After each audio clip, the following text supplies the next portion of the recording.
a todas y a todos a una emisión más de La Defensoría Te Escucha, el programa de radio de la Defensoría de los Derechos Humanos Universitarios de la Universidad Autónoma de Coahuila. Mi nombre es Diego García y soy su anfitrión. El día de hoy, como pudieron ver en redes sociales, tenemos un invitado que nos acompañará con el tema de datos biométricos y derechos humanos en México. Su nombre es Fernando Hernández Leal, a quien presentaré en un momento más. Sin antes no agradecer a Fernando por haber aceptado la invitación de esta defensoría a formar parte de este innumerable catálogo de personalidades que nos han acompañado a lo largo de cada una de las emisiones de la Defensoría Te Escucha. Fernando, muchísimas gracias por haber aceptado esta invitación y antes de entrar a discusión de lleno con el tema de día de hoy, pues vamos a presentar brevemente a nuestro invitado. Fernando es licenciado en Ciencias Políticas y Relaciones Internacionales por la Universidad Modelo de Mérida, en Yucatán. Especialista en Género y Derechos Humanos por la Academia Interamericana de Derechos Humanos, así como magíster en Derechos Humanos y Democratización en América Latina y el Caribe por la Universidad Nacional de San Martín, en Argentina. Actualmente es estudiante del máster en Derecho Electoral de la Universidad Castilla-La Mancha, en Toledo, España, y se desempeña profesionalmente como auxiliar de investigación en el Centro de Derechos Políticos de la Academia Interamericana de Derechos Humanos en la ciudad de Arteaga, en el estado de Coahuila de Zaragoza. Fernando, bienvenido seas a tu programa. Muchas gracias por aceptar nuestra invitación y, pues bueno, vayamos entrando en materia de discusión. Te cedo el uso de la voz. ¿Qué tal, Diego? Muy buen día. Muchísimas gracias a ti y a todo el equipo de la Defensoría por haberme invitado. Es un honor para mí estar en este programa, sobre todo porque he tenido la oportunidad de seguir de cerca todas las emisiones previas o la gran mayoría de las emisiones previas y sin duda alguna he aprendido mucho de todas y todos los colegas, ¿no? Todas y todos las personas que han estado invitadas a este interesantísimo programa. Y bueno, como ya bien comentaste la presentación, pues vamos a platicar un poquito acerca de los datos biométricos, ¿no? Valdría la pena en una primera instancia recuperar qué son los datos biométricos y para ello quisiera remitirme a lo que establece o a lo que señala la Guía para el Tratamiento de Datos Biométricos del Instituto Nacional de Acceso a la Información Pública, la cual señala que un dato biométrico es toda propiedad física o fisiológica de comportamiento o de rasgo de la personalidad que es atribuible a una sola persona, este es un dato relevante, y que además es medible. Digamos que hay 4 características de los datos biométricos que podríamos destacar. En primer lugar, la universalidad, el hecho de que son únicos, que son permanentes y además son medibles, ¿no? Universales en el sentido de que todas las personas tienen datos biométricos, todas las personas contamos con datos biométricos, ¿no? Únicos porque no existen 2 datos biométricos con las mismas características, por lo que además nos distinguen de otras personas, ¿no? Son permanentes porque, al menos en la mayoría de los casos, se mantienen a lo largo de la vida de todas las personas, no hay modificaciones tan sustanciales, a menos que, bueno, se pudiesen presentar algunas condiciones específicas de las cuales, si quieres, podemos platicar un poquito más adelante, ¿no? Y además, bueno, son medibles de forma cuantitativa. Platicar también, quizás rápidamente, un poquito acerca de cuáles son los principales datos biométricos. En cuanto a los físicos y fisiológicos, el más conocido universalmente, digamos, es la huella dactilar, ¿no? Creo que todas y todos hemos en algún momento de nuestras vidas otorgado este dato biométrico, ya sea para tramitar el pasaporte, para hacer algún trámite bancario, para el celular incluso, ¿no? Otro de los datos biométricos físicos y fisiológicos son el reconocimiento facial, el reconocimiento de iris, la geometría de la mano, auténticamente cuál es el tamaño de la mano, el grosor de los dedos, la forma y la extensión de los pliegues, el reconocimiento de la retina, el reconocimiento vascular, que es básicamente igual, por ejemplo, en el caso del dedo, la distribución de las venas, la forma en la que se acomodan en el dedo, ¿no? Pero también hay datos biométricos de comportamiento y de personalidad, por ejemplo, el reconocimiento de la firma, ¿no? Digamos, existen personas incluso expertas en realizar este tipo de identificación de datos biométricos, que son las personas grafólogas, ¿no? Y también el reconocimiento de la escritura, ¿no? También estudiada por las personas grafólogas. El reconocimiento de la voz, la forma del uso del teclado, aunque pudiera sonar poco común, pero bueno, cada persona tiene una forma distinta, una velocidad distinta, una fuerza distinta con la cual escribe con el teclado de una computadora, que también entonces es, según la guía la que les había comentado del Instituto Nacional de Acceso a la Información Pública, un dato biométrico de comportamiento y de personalidad. Y bueno, les decía, quizás de los más comunes que utilizamos día con día, por ejemplo en el smartphone, para no decir marcas, pero bueno, seguramente en los smartphones la mayor parte de la gente que nos esté escuchando habrá utilizado quizás la huella para desbloquear el teléfono celular. Algunos teléfonos celulares un tanto más avanzados también tienen reconocimiento facial. En los centros de trabajo, en muchos de los casos, se utiliza la huella dactilar, ya sea para el acceso al centro de trabajo o para el registro de la asistencia. También se utilizan los datos biométricos para el control migratorio, por ejemplo, a través del reconocimiento facial o a través de el reconocimiento de la huella dactilar. Muchos bancos han incorporado ya el uso, por ejemplo, de la huella dactilar, también del reconocimiento facial, y del reconocimiento de la voz, incluso algunos bancos para hacer transacciones por vía telefónica. Pero bueno, esto es nada más por mencionar algunos de los ejemplos que actualmente conocemos de datos biométricos, ¿no? Claro, y creo que das en un punto muy interesante, que es como de qué forma van incorporándose o de qué forma hacemos nosotros uso de estos datos que a lo mejor muchas veces ni siquiera tenemos en cuenta que se les tiene una denominación, que hay ciertas características que le atribuyen como esta individualidad, que le atribuyen este valor precisamente, ¿no? Y bueno, hemos visto en trámites bancarios, en trámites oficiales incluso, para sacar alguna licencia, para sacar la credencial de lector, te piden tus datos biométricos, ¿no? En función de esto, y tomando en cuenta que ya iniciamos recién la segunda década del siglo XXI y que la tecnología cada vez nos va dando ciertos alcances que incluso superan nuestra imaginación, como bien lo comentabas hace un momento, el hecho de los smartphones, ¿de qué manera, o sea, ya vimos que se incorpora a nuestra vida diaria, pero de qué manera se relacionan estos datos biométricos en el ejercicio de nuestros derechos, sobre todo de los derechos humanos? Muy, muy interesante la pregunta, Diego. Te la agradezco. Y a mí me parece que los datos biométricos se acercan mucho más a los derechos y a los derechos humanos a partir de que transitan a ser datos personales, ¿no? Esta guía de la cual les platicaba, del Instituto Nacional de Acceso a la Información Pública, por ejemplo, habla acerca de que un dato personal es cualquier información concerniente a una persona identificada o identificable. Es decir, una persona de la cual, a partir de esta información, a partir de estos datos, ya sabemos quién es, o por lo menos podemos, a partir de este dato o de esta información, acercarnos a ella, ¿no? Identificarla eventualmente. Hay dos leyes, dos legislaciones que de alguna manera nos dan un poco más de luz y de amplitud sobre estos temas, que son las leyes, la Ley Federal y la Ley General de Protección de Datos Personales en posesión de sujetos obligados.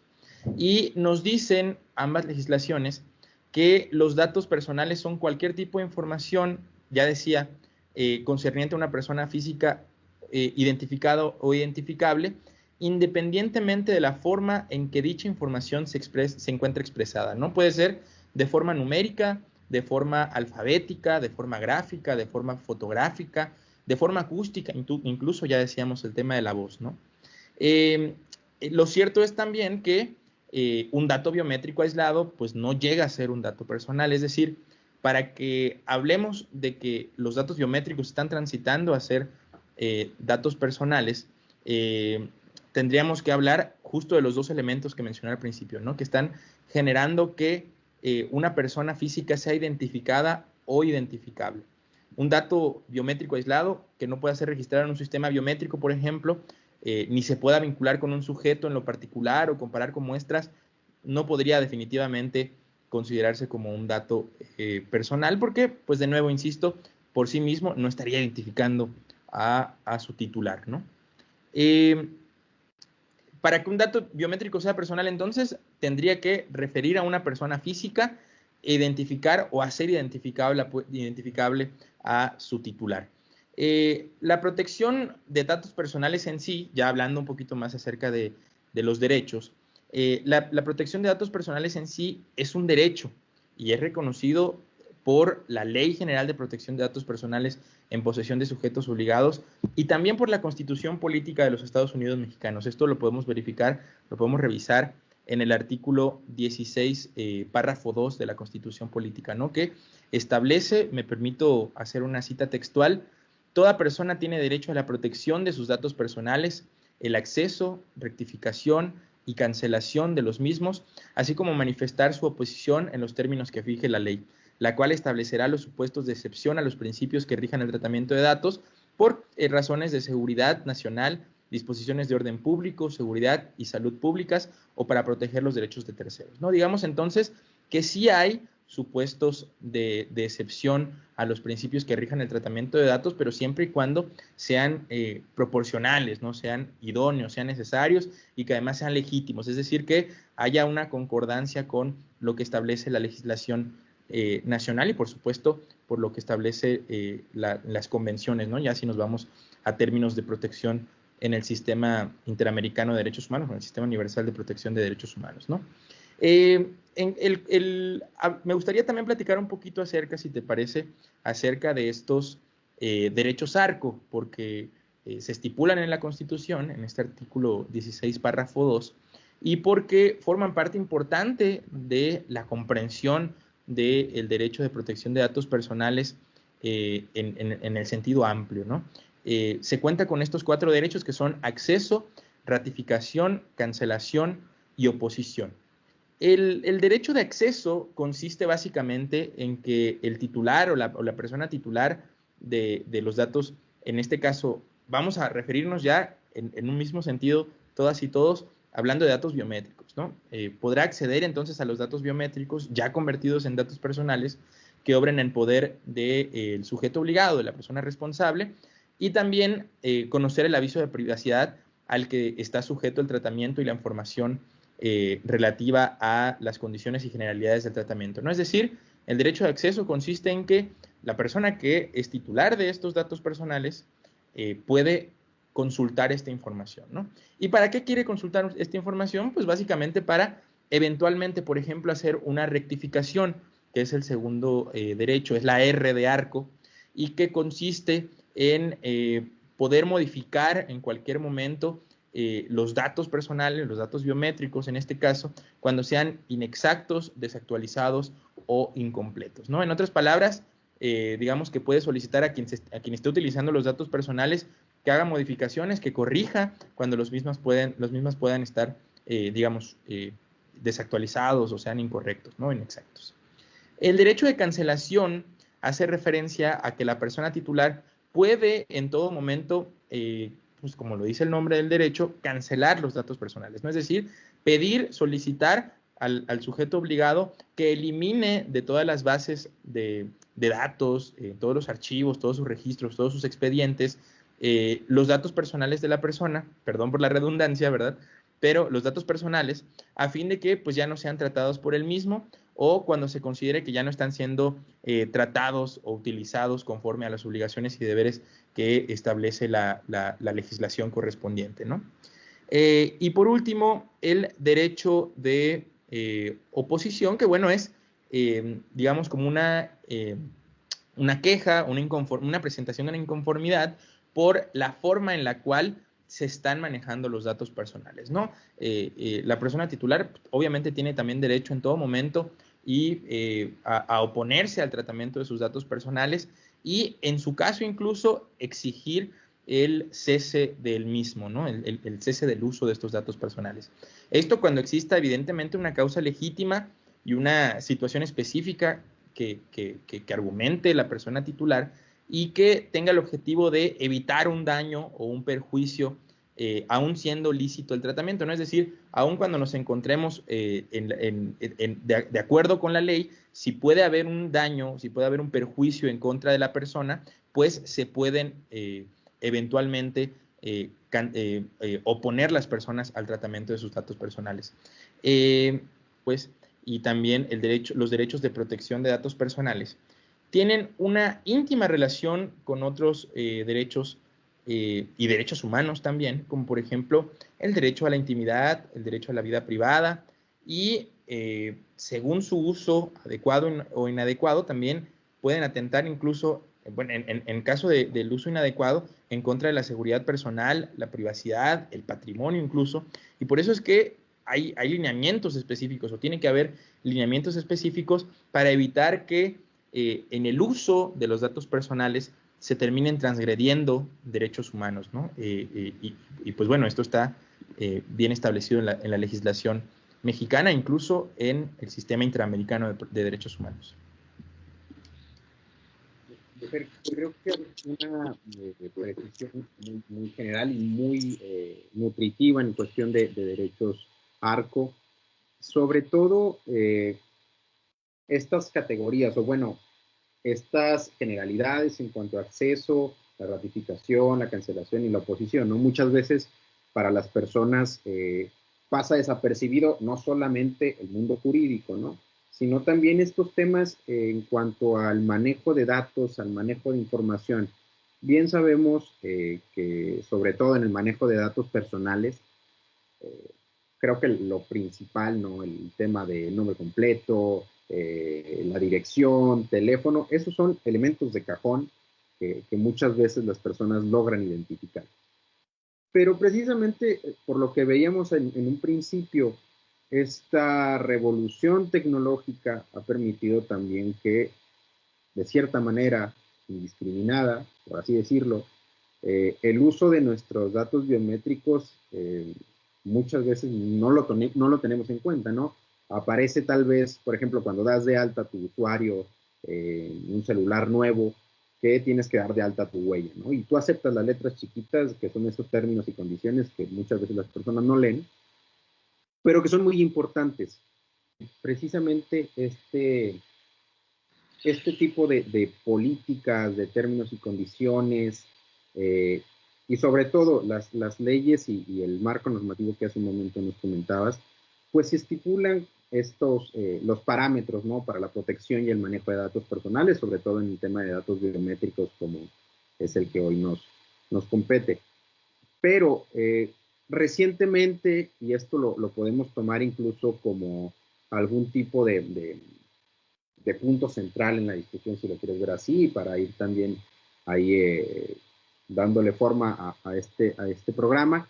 Recientemente se presentó una reforma a la ley en materia de telecomunicaciones respecto a la creación de un padrón para registrar los datos biométricos de las personas cuando dieran de alta un nuevo número de teléfono celular, ¿no?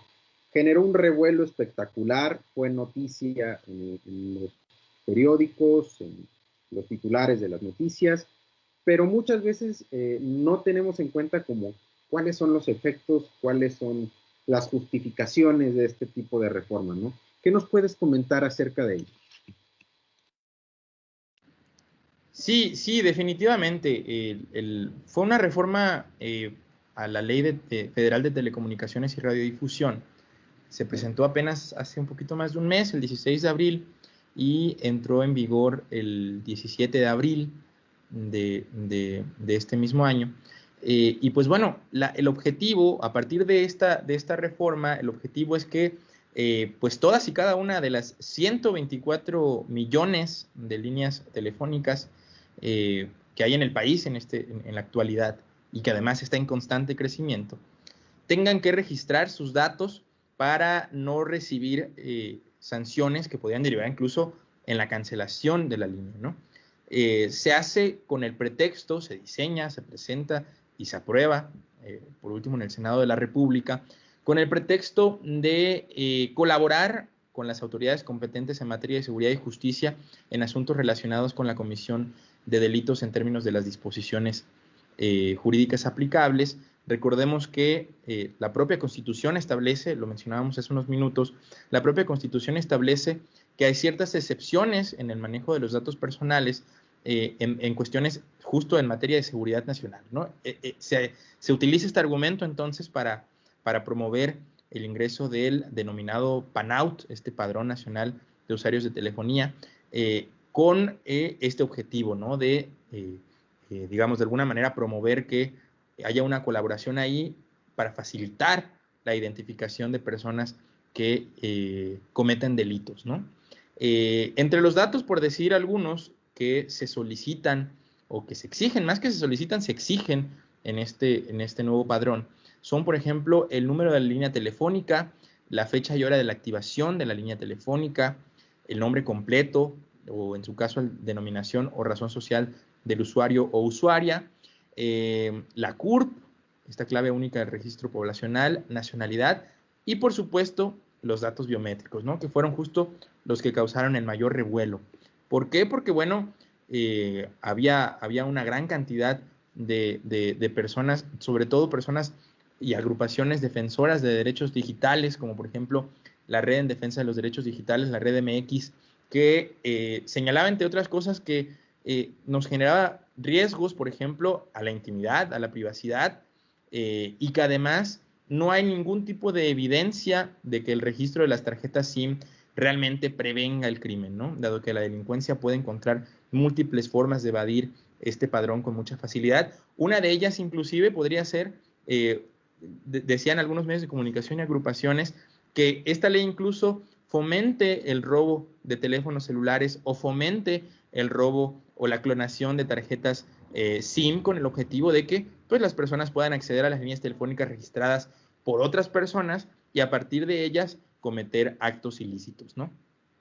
También otra de las preocupaciones de esta red en defensa de los derechos digitales, la Red MX, era que por la forma en la que estaba redactada la reforma, el apartado específico de la Ley Federal de Telecomunicaciones que hablaba sobre esta cuestión, sobre esta modificación, señala la red que nos coloca ante el riesgo de que nos culpen por un delito que no cometimos, dado que el padrón establece que, salvo prueba de lo contrario, los actos jurídicos realizados desde una línea telefónica corresponden a la persona registrada, ¿no? Pero dando ahí entonces la carga de la prueba a la persona que es propietaria de la línea telefónica de demostrar la inocencia, ¿no? Se habló mucho, digo, tú eres el abogado en esta mesa, en esta discusión, y podrás quizás darnos más precisión de esos datos, pero se habló incluso en muchas ocasiones de que se estaba vulnerando el principio de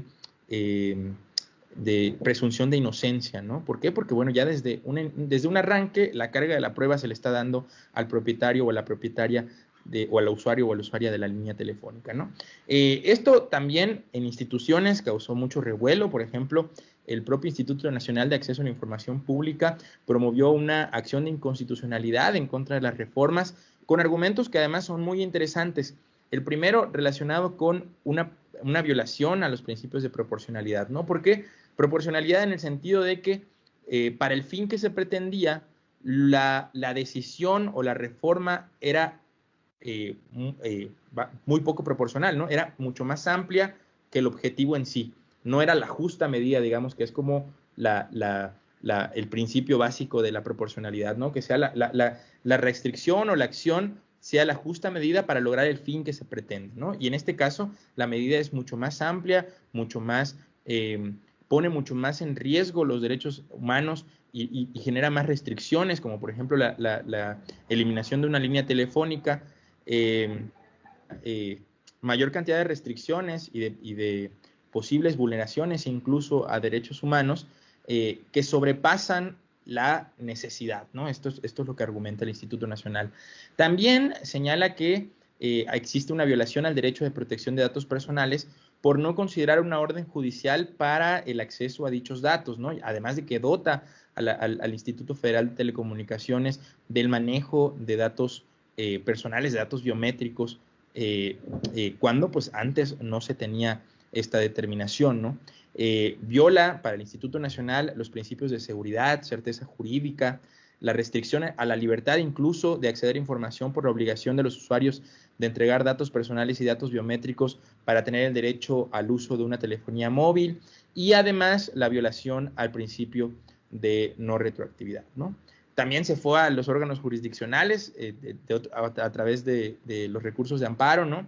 Fue muy conocido en medios de comunicación el juez Gómez Fierro, atacado incluso o cuestionado por el presidente de la República en algunas de sus conferencias matutinas por diversas determinaciones, en este caso en particular, porque otorgó suspensiones definitivas para personas que pues querían proteger sus datos, sus derechos, sus datos personales, sus datos biométricos, y entonces a través del recurso de amparo recurrieron a la petición que generó esta suspensión definitiva para que no se les cancelara la línea telefónica a pesar de no entregar los datos personales, ¿no? Pero bueno, este es, digamos, un contexto general de lo que está sucediendo en relación con los datos personales en México. Hay muchas críticas. Una de las críticas quizás más relevantes o más mediáticas es el hecho de que únicamente los países más autoritarios son los que tienen este tipo de medidas, y pues bueno, en México queremos pretender, yo creo que estamos en buen camino, pero queremos pretender ser un Estado democrático y de derecho, un Estado respetuoso de los derechos humanos, y bueno, es peligroso, es preocupante que se establezcan este tipo de determinaciones, ¿no? Totalmente de acuerdo contigo, Fernando. Creo que este tema, pues está fresco, tiene, como bien decías, la reforma poco más de un mes, y la verdad es que con esta dinámica que actualmente nos ha propuesto los grupos sociales, como los activistas, los movimientos precisamente organizados para la exigencia de la protección de derechos humanos, pues han detonado o han activado los mecanismos jurisdiccionales, como esta acción de inconstitucionalidad, como diferentes juicios de amparo, que ya veremos el resultado en los próximos meses de precisamente los operadores de justicia, ¿no? Ver cuál va a ser el pronunciamiento general, si se sigue la política nacional en materia de seguridad nacional, o si bien prevalece, por otro lado, lo que han estado mencionando la mayoría de las personas críticas y expertas en derecho en materia pues del manejo de datos, de la presunción de inocencia, y también, ¿por qué no verlo desde un aspecto de derecho a la intimidad?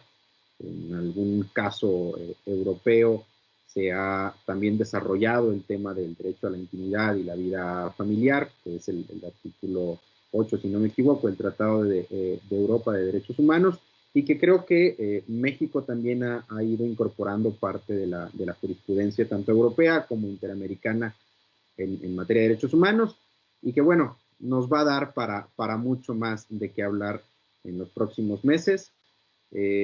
Desafortunadamente, por el tiempo que tenemos, habrá que cortar nuestras reflexiones hasta este punto. Yo te agradezco infinitamente que hayas aceptado la invitación de esta Defensoría a participar con nosotros. Creo que es un tema al cual se podría detonar en otras sesiones, inclusive también los temas que son más afines a tu carrera en materia de derechos políticos, pero creo que ha sido una sesión muy interesante y que le llamará la atención a más de una persona. Entonces, sin más que decir, yo te agradezco, y pues no sé si quieras darnos algunas últimas palabras antes de despedir el programa. Sí, bueno, antes que nada, agradecer de nueva cuenta por la invitación, y sí cerrar con este llamado a la reflexión, ¿no? Tanto del Poder Legislativo como del Poder Ejecutivo, de la necesidad para empezar, de escuchar a las organizaciones de la sociedad civil y de garantizar en todo momento en las determinaciones la protección de los derechos humanos, ¿no? La preocupación, además de la sociedad civil, es bastante fundada, porque no es la primera ocasión en la que se pretende introducir a la legislación nacional un padrón de este tipo. Tuvimos una experiencia similar en 2008, 2009, si no me equivoco, durante el sexenio de Felipe Calderón Hinojosa, con el famoso RENAUT, ¿no? Este Registro Nacional de Usuarios de Telefonía, que tenía un fin similar, un fin bastante cercano a este, que era justo relacionado con la seguridad nacional, y que, pues bueno, terminó, según datos extraoficiales,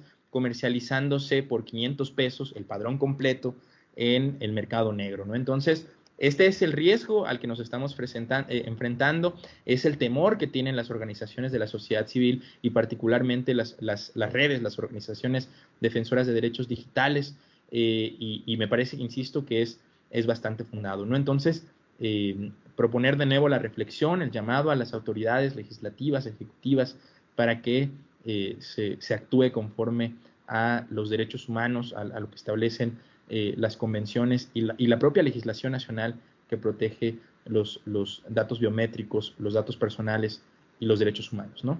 De nuevo, muchísimas gracias, Diego, por invitarme a participar, y ojalá que nos volvamos a encontrar en alguna emisión de este programa de radio que además, insisto, disfruto muchísimo. Muchas gracias, Fernando. Ten por seguro que así será en un futuro no muy lejano para desarrollar nuevos temas que, bueno, por ahí se vienen otras cosas interesantes también, como mencionaba hace un momento, en materia política tenemos a la vuelta de la esquina un proceso electoral algo interesante, entonces habrá que ver la oportunidad de desarrollar otros temas también en otro programa más de la Defensoría Te Escucha. Y pues bueno, yo agradezco también a todas las personas que nos estuvieron acompañando durante esta media hora. Agradezco también a Cabina por cedernos el espacio en Radio Universidad 104.1 de FM y a todas las personas que nos visualizaron a través de la página de Facebook de la Defensoría de los Derechos Humanos Universitarios de la UADY. Despido este programa sin antes recordarles que la siguiente semana tenemos una cita el miércoles de 10:30 a 11 de la mañana. Esto fue la Defensoría Te Escucha y mi nombre es Diego García. Nos vemos la próxima semana. Muchas gracias.